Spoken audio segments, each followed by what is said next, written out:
One of the great ways that skateboarding has changed me as a person is that I've become very, very grateful for a ton of tiny little things, like showing up to my normal spot and seeing that the ground is gone, so I don't have to skate in the pavilion, but I can skate out here in the wide open under the overcast haze and with some dry spots. That type of stuff would have never even registered with me before I learned how to skateboard. And now, like, I get here and I feel super grateful for that one tiny little thing. But that's not what we're talking about today. We're actually talking about my knees. In a few short years, I have gotten a handful of injuries while skating. I've been lucky enough to avoid anything too serious, though I've had a few scares, but recently I noticed some discomfort after skating harder than usual. Now I dare talk about my knees on this YouTube channel, but this video is in no way, shape, or form medical advice. I am a rando on the internet, but I do think that there is some value in this discussion. To dive in, I spent the beginning of my adult life very sedentary. Sure, I walked all over Seoul when I was living in Korea, but that was about it. I didn't really exercise. I was very much a homebody. And I actually had to go to therapy for knee pain when I was 20, I think, something crazy like that. And that is where I first learned the value of stretching and flexibility, as my pain, it turned out, was completely caused by muscle tightness. And while physical therapy got me out of immediate pain, I didn't stick with it like I should have. But later, when I started skateboarding, years of inactivity took its toll and I quickly hurt my knees a few times. And each time I was more resolved to bulletproof them. Each time my motivation to go to the gym increased a little bit. And that's how I started getting more into fitness. I want to skate forever and I don't want my knees to be the limiting factor. And despite making tons of progress, getting stronger, more flexible, and improving my balance even, once in a while I'll tweak my knee or something. I think that's pretty natural. I've only been serious about the gym for 1 year, and I still have a lot of room to grow in terms of making my knees healthier and stronger. Along with the rest of my body, of course. But as I said, this video is not medical advice. I just wanted to give a little bit of background into my own experience and perhaps emphasize how a little bit of training and mobility can do wonders for the average knee. Not knees with actual injuries that need medical attention. And perhaps a little misleadingly, I'm not here to talk about exercise. Instead, I want to chat about what I think we can do during a session to help keep our knees just a little bit safer. Now, I've said it a million times, but a proper warm-up can go a long way in protecting our knees from small injuries that happen as we rush to skate. Particularly if you're someone who's quite inactive in your daily life, getting the muscles warm and the joints more flexy can help a great deal. But I don't even want to talk about that. So you might be thinking, Sarah, get on with it. What do you really want to talk about? Alternatives, actually. I've noticed with a lot of adult skaters, there's a tendency to skate low impact. I've seen a lot of adult skaters recommend skating transition, or freestyling, or skating curbs as an alternative to what we think of as street skateboarding or high-intensity park skating. And I think those are the big three that I've heard the most often: transition, freestyle, and curbs. But there's one thing I haven't really heard talked about, and that's skating switch. Which brings us to my most recent knee pain. I am still figuring out what's going on with my knee, but I did get it checked out. My big tendons and ligaments, the ACL, meniscus, etc., those seem to be intact and okay.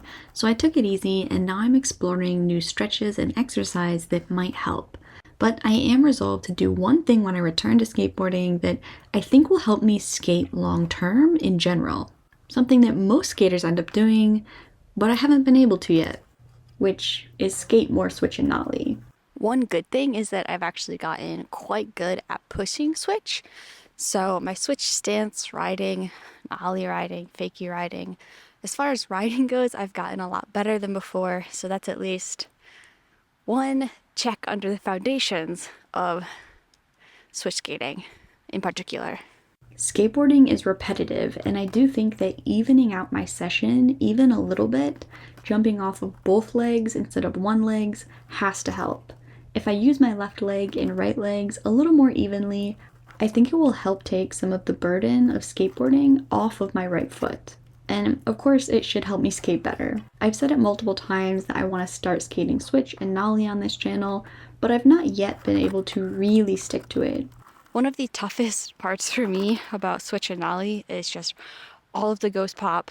I really want to get rid of it. I want to work on it now.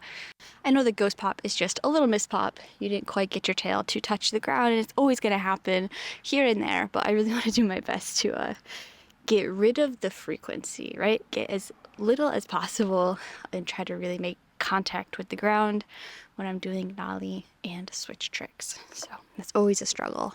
I've gotten a few tricks. I've definitely skated it more, but I think it's time I put in some serious effort to help fight off the imbalances in my lower body and also take some of the stress off of my right leg, particularly my right knee.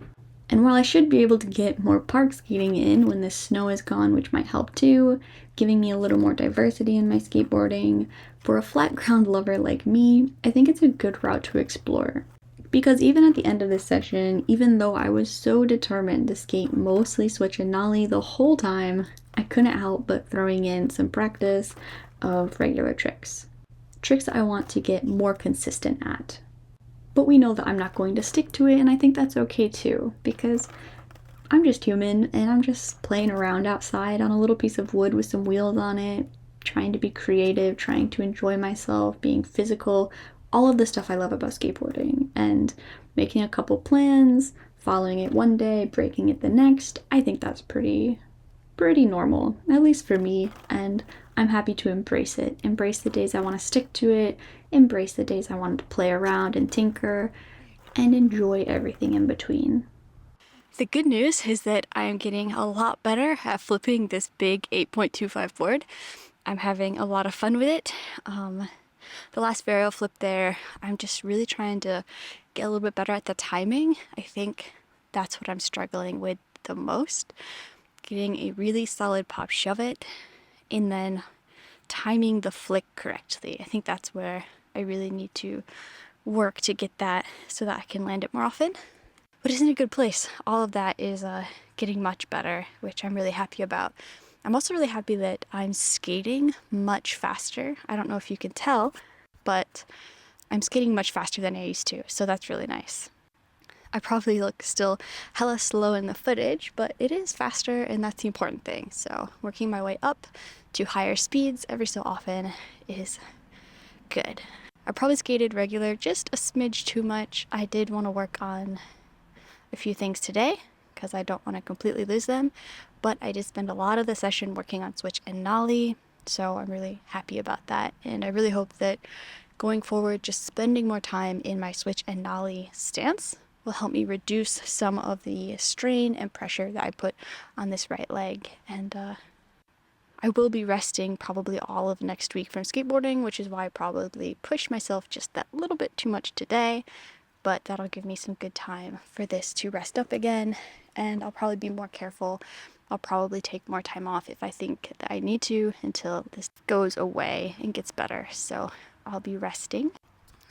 And in the meantime, I hope you're doing well.